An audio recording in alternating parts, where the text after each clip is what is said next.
Bon, ben voilà, c'est reparti pour une deuxième vidéo. Vous avez constaté que la première a duré à peine 20 minutes, la deuxième devrait à peu près durer la même chose. Je dépasserai jamais 20 minutes sur une vidéo, donc voilà. Donc maintenant que vous avez compris que la résistance des matériaux, ça demandait beaucoup d'hypothèses et beaucoup de finesse sur l'étude et la modélisation au départ. On va attaquer maintenant la partie, on va dire la partie un peu plus dure du torseur de cohésion et ensuite des contraintes afin de pouvoir utiliser des formulaires pour déterminer et les contraintes, donc la partie résistance et les déformations, savoir de combien ça va bouger lorsque je vais y mettre un effort sur la poutre. Voilà.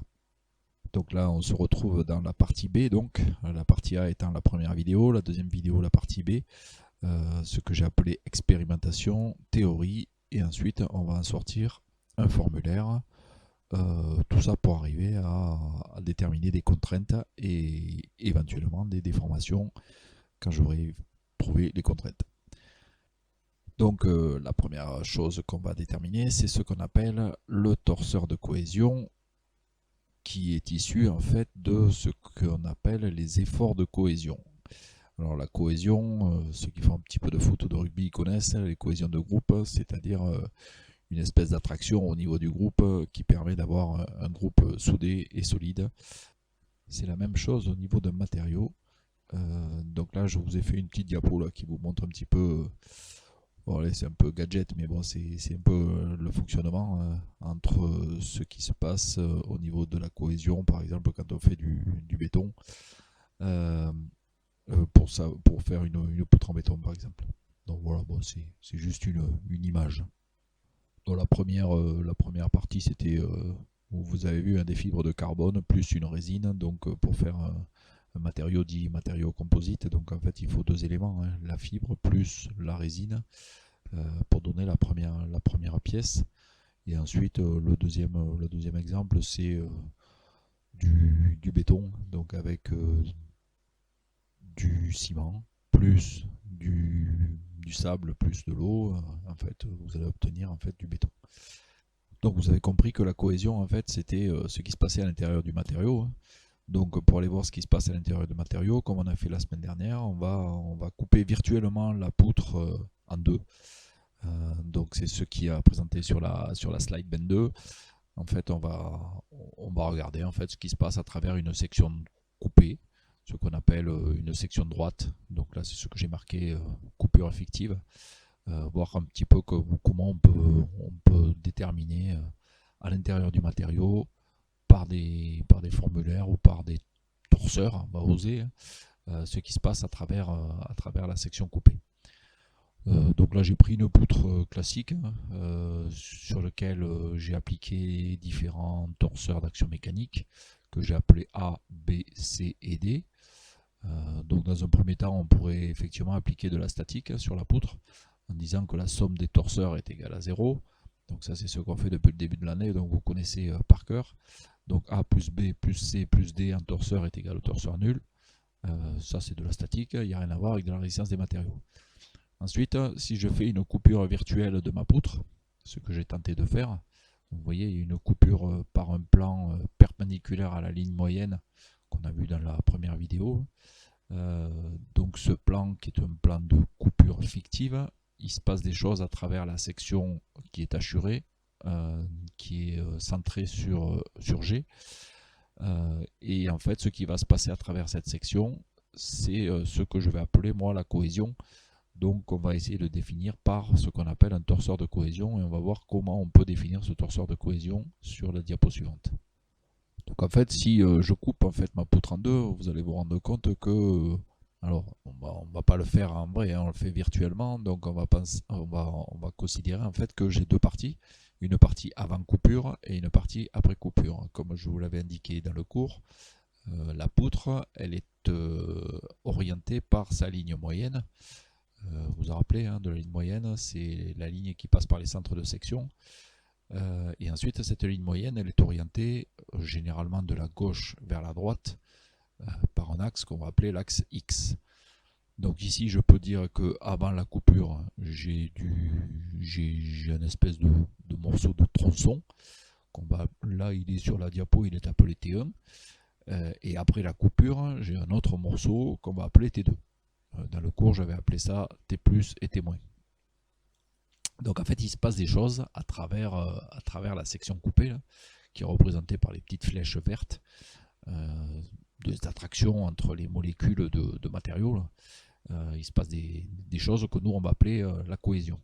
Et cette cohésion, en fait, on va la définir par ce qu'on appelle un torseur de cohésion, comme je vous l'avais défini dans le cours, que j'avais appelé T+ sur T-, mais ici qui va s'appeler T2 sur T1 ou T1 sur T2, tout dépend de la convention dans quel pays vous vous situez. D'accord? Donc voilà ce que nous on va appeler le torseur de cohésion. Et en fait, pour définir ce fameux torseur de cohésion, en fait, je suis parti de l'isolement du tronçon T1 ou de l'isolement du tronçon T2.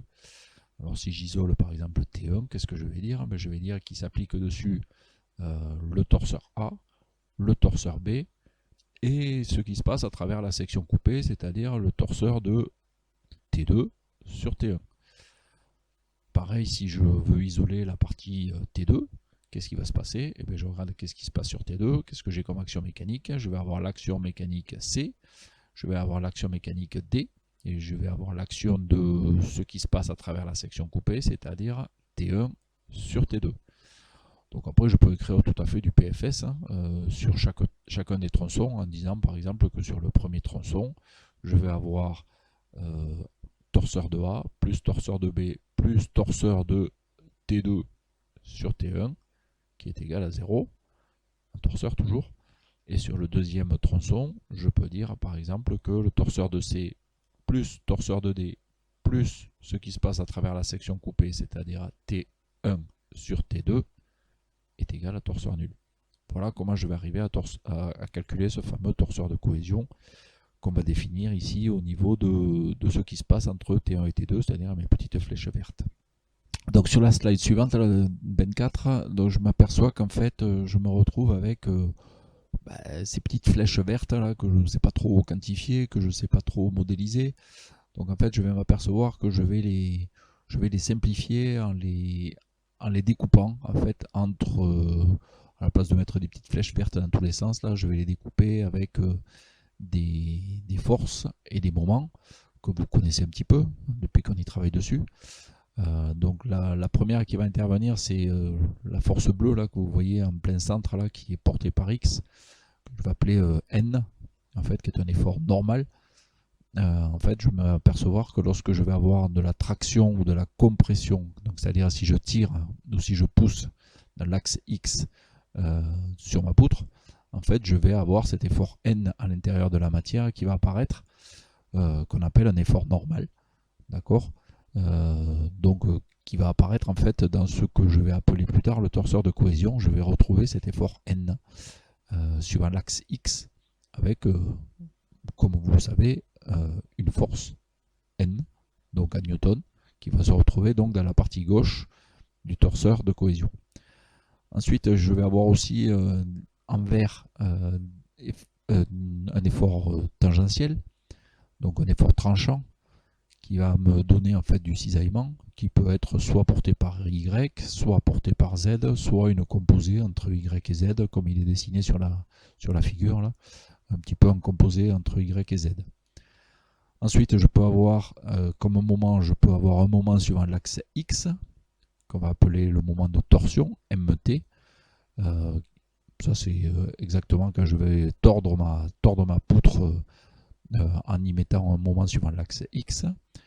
Et ensuite, je peux avoir aussi des moments de flexion suivant Y ou suivant Z ou décomposés entre les deux.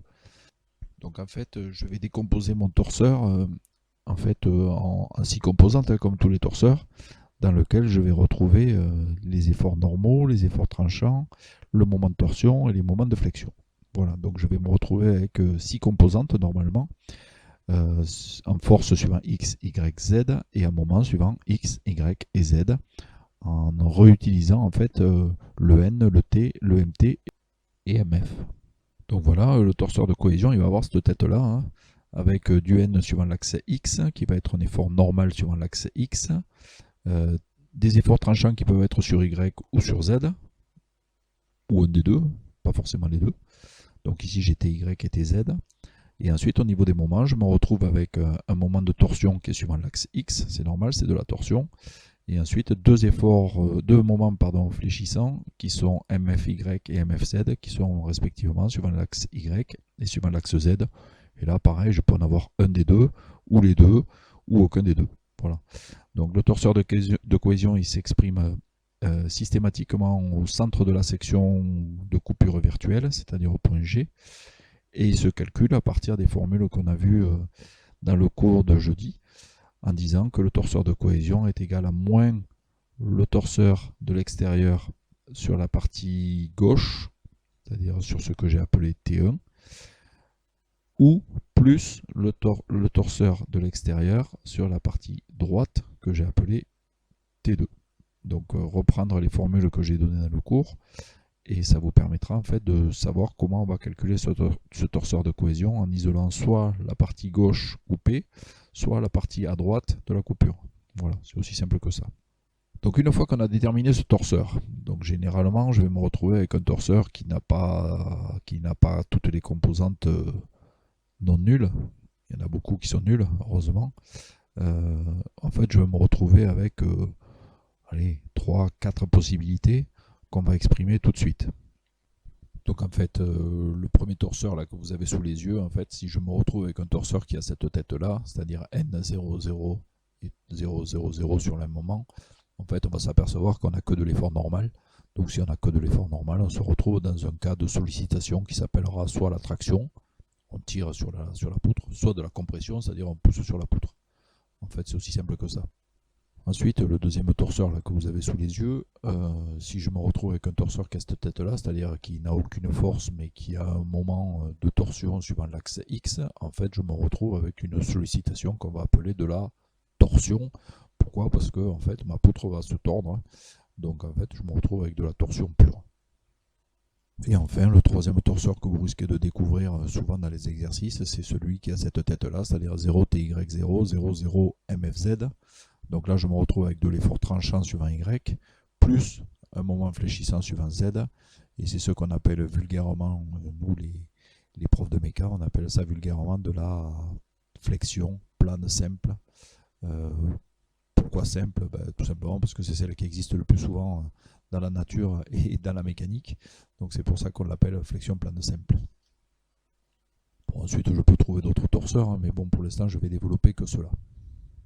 Donc une fois qu'on a déterminé ce fameux torseur de cohésion, et donc que je sais ce qui se passe à l'intérieur de mon matériau, est-ce que c'est de la traction, de la compression, du cisaillement, de la flexion, donc une fois que j'ai déterminé tout ça, je vais pouvoir déterminer ce qu'on appelle les contraintes à l'intérieur du matériau. Alors les contraintes, c'est effectivement en fonction des différentes sollicitations, et vous allez voir un petit peu ce qui se passe à l'intérieur. Alors ces contraintes, elles ont une unité qui est un peu spéciale, qui est l'unité en fait de la pression, donc généralement en mégapascal, donc newton par millimètre carré. Vous pouvez très bien les mettre en newton par mètre carré, mais généralement c'est plutôt en millimètre carré. Et c'est en gros, c'est une notion qui va nous permettre de déterminer ce qui se passe à l'intérieur de la matière et de savoir si ça résiste ou si ça ne résiste pas. Alors si je regarde bien la figure de la slide que vous avez sous les yeux, on se retrouve avec une contrainte qui est un vecteur qu'on a tracé au milieu là, et qu'on peut projeter suivant l'axe X et suivant l'axe Y. Donc ce vecteur contrainte, alors il y a une formule, on nous dit que le vecteur contrainte C est égal à la limite lorsque ds tend vers 0 de df sur ds, mais si je vous dis ça, j'en ai perdu plus de la moitié. Donc pour l'instant, vous vous dites simplement que la contrainte c'est un paramètre qui permet de savoir ce qui se passe à l'intérieur de la matière, et ça me suffira largement. Sachez simplement que ce vecteur C là, qui est dessiné sur la figure, on peut le décomposer en deux, en un vecteur sigma qui va être sur l'axe X et un vecteur tau qui va être sur l'axe Y ou Z si vous voulez, mais bon, on va le mettre nous suivant Y. D'accord? Donc là, le sigma, nous on va l'appeler contrainte normale, Et le taux, on va l'appeler contrainte tangentielle. Alors là, je sais que certains d'entre vous vont dire, mais qu'est-ce qu'il raconte? Je comprends rien, il y a deux vecteurs, à quoi ça correspond? En fait, c'est relativement facile, hein. C'est-à-dire que tout à l'heure, on a défini dans le torseur de cohésion, on a déterminé des efforts normaux et des efforts tangentiels. Donc en fait, vous allez voir que quand on a des efforts normaux, grosso modo, on a des contraintes normales, et quand on a des efforts tangentiels, grosso modo, on a des contraintes tangentielles. Voilà, en gros, c'est à peu près ça. Donc ça veut dire que si j'ai du n, je vais avoir du sigma, et si j'ai du t, je vais avoir du tau. Question de certains, comment on fait pour calculer ces contraintes sigma et tau? Il ne faut pas s'affoler, il y a des formulaires pour ça, on va utiliser les formulaires. Donc les formulaires vont être donnés en fonction de ce qui se passe dans le torseur de cohésion. Donc si vous avez fait faux sur le torseur de cohésion, le formulaire, vous pouvez le jeter. Donc sur la slide 26, là je vous montre un petit peu le formulaire que je vous ai mis dans le cours. Alors là c'est par exemple l'exemple de la traction-compression en tout début. Là, on vous dit que sigma, c'est-à-dire la contrainte normale, est égale à n sur s. Donc là quand vous serez avec de la traction ou de la compression, ben, vous écrivez simplement que sigma, c'est-à-dire la contrainte à l'intérieur du matériau, est égale à n sur s, n étant l'effort normal que vous avez calculé dans le torseur de cohésion, et s étant l'aire de la section que vous allez couper, la section droite. Voilà, c'est aussi simple que ça, hein. Ça ressemble étrangement à ce que fait M. Marty dans la partie pneumatique. Ensuite, vous avez une deuxième formule juste dessous, sigma est égal à E delta L sur L, qui va me permettre de calculer en fait l'allongement de ma section. Donc sigma, ben, c'est ce que vous avez calculé juste au-dessus. Grand E, c'est le module Young que vous allez trouver en fonction du matériau. Et delta L, c'est l'allongement de la poutre sur L, la longueur de la poutre initiale. Bon, ensuite, là, vous avez la flexion pure. Donc là, on retrouve le même type de formule. Bon, donc ça, on verra ça plutôt en cours. Parce que là, ça devient un peu plus compliqué. Des IGZ, des petits V, vous ne savez pas trop ce que c'est. Donc pour l'instant, on se le garde sous le coude. De la flexion pure, on le verra quand on sera en présentiel dans le cours. En ce qui concerne le cisaillement, ben, la formule est relativement simple aussi. Ben, vu qu'on a des efforts tranchants, on va se retrouver donc avec de la contrainte tangentielle et non plus normale, qui va dire que tau est égal à T sur S, S étant toujours la section droite, la coupure que vous avez déterminée. Et pour de la torsion, ben, c'est pareil, j'ai des formules un peu compliquées qu'on verra lorsque vous serez en présentiel. Voilà. Donc voilà en gros ce que vous devez savoir faire normalement pour la semaine 14 et la semaine 17. Après je vais pas en faire plus, je vais pas spoiler la suite et je vous laisse faire les exercices de torseur de cohésion et l'exercice numéro 1 sur la bielle de moteur diesel pour finir tout ça en beauté.